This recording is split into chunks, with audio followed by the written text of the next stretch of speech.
भगवान श्री कृष्ण ने बताए थे कलयुग के 5 कड़वे सत्य सुनकर रूह कांप जाएगी। वर्तमान युग में महाभारत के एक प्रसंग से आज का मानव कुछ सीख ले सकता है। यह प्रसंग उस वक्त का है जबकि 5 पांडवों को वनवास हो गया था। वनवास जाने से पूर्व पांडवों ने भगवान श्री कृष्ण से कहा, हे श्री कृष्ण, अभी यह द्वापर युग का अंतकाल चल रहा है। आप हमें बताइए कि आने वाले कलयुग में कलकाल की चाल या गति क्या होगी, कैसी होगी।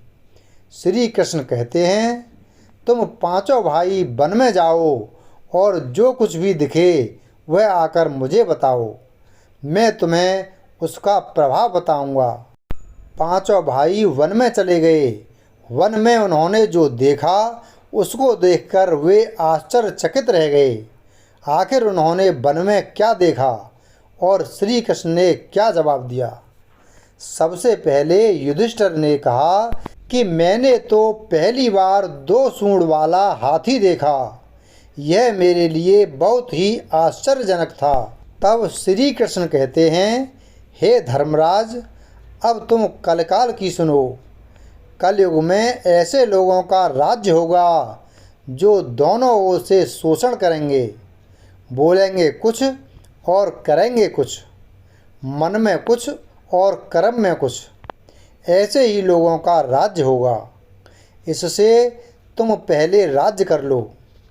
युधिष्ठिर के बाद अर्जुन ने कहा कि मैंने जो देखा वह तो इससे भी ज़्यादा आश्चर्यजनक था।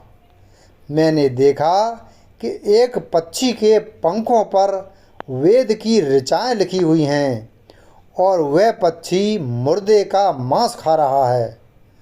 तब श्री कृष्ण कहते हैं, इसी प्रकार कलयुग में ऐसे लोग रहेंगे जो बड़े ज्ञानी और ध्यानी कहलाएंगे। वे ज्ञान की चर्चा तो करेंगे लेकिन उनके आचरण राक्षसी होंगे। बड़े पंडित और विद्वान कहलाएंगे किंतु वे यही देखते रहेंगे कि कौन सा मनुष्य मरे और हमारे नाम से संपत्ति कर जाए। हे अर्जुन, संस्था के व्यक्ति विचारेंगे कि कौन सा मनुष्य मरे और संस्था हमारे नाम हो जाए। हर जाति धर्म के प्रमुख पद पर बैठे विचार करेंगे कि कब किसका श्राद्ध हो, कौन कब किस पद से हटे और हम उस पर चढ़ें।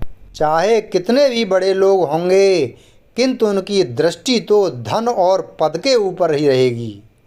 ऐसे लोगों की बहुतायत होगी और कोई कोई विरला ही संत पुरुष होगा। अर्जुन के सवाल के जवाब के बाद भीम ने अपना अनुभव सुनाया। भीम ने कहा कि मैंने देखा कि गाय अपने बछड़े को इतना चाटती है कि बछड़ा लहूलुहान हो जाता है। तब श्री कृष्ण कहते हैं, कलयुग का मनुष्य शिशुपाल हो जाएगा। कलयुग में बालकों के लिए ममता के कारण मनुष्य इतना करेगा कि उन्हें अपने विकास का अवसर ही नहीं मिलेगा। मोह माया में ही घर बर्बाद हो जाएगा। किसी का बेटा घर छोड़कर साधु बनेगा तो हजारों व्यक्ति दर्शन करेंगे, किंतु यदि अपना बेटा साधु बनता होगा तो रोएंगे कि मेरे बेटे का क्या होगा। इतनी सारी ममता होगी कि उसे मोह माया और परिवार में ही बांध कर रखेंगे और उसका जीवन वहीं खत्म हो जाएगा। अंत में बेचारा अनाथ होकर मरेगा। वास्तव में लड़के तुम्हारे नहीं हैं, वे तो बहुओं की अमानत हैं। लड़कियां जमाइयों की अमानत हैं और तुम्हारा यह शरीर मृत्यु की अमानत है। तुम्हारी आत्मा परमात्मा की अमानत है। तुम अपने शाश्वत संबंध को जान लो बस। भीम के बाद सहदेव ने पूछा, हे श्री कृष्ण, मैंने जो देखा उसका क्या मतलब है। मैंने यह देखा कि 5-7 भरे कुओं के बीच का कुआं एकदम खाली है, जबकि ऐसा कैसे संभव हो सकता है। तब भगवान श्री कृष्ण कहते हैं, कलयुग में धनाढ्य लोग लड़के लड़की के विवाह में, मकान के उत्सव में, छोटे बड़े उत्सवों में तो लाखों रुपए खर्च कर देंगे, परंतु पड़ोस में ही यदि कोई भूखा प्यासा होगा तो ये नहीं देखेंगे कि उसका पेट भरा है या नहीं। उनका अपना ही सगा भूख से मर जाएगा और वे देखते रहेंगे। दूसरी ओर मौज मस्ती, मदिरा, मांस भक्षण, सुंदरता और व्यसन में पैसे उड़ा देंगे, किंतु किसी के दो आंसू पोंछने में उनकी रुचि ना होगी।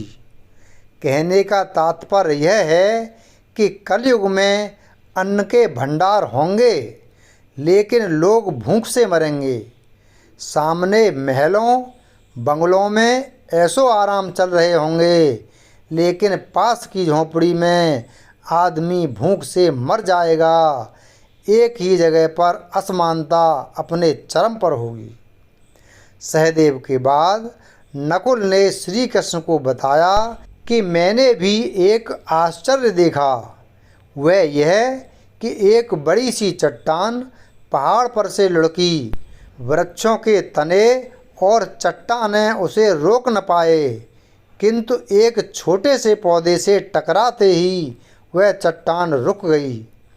तब भगवान श्री कृष्ण ने कहा, कलयुग में मानव का मन नीचे गिरेगा, उसका जीवन पतित होगा।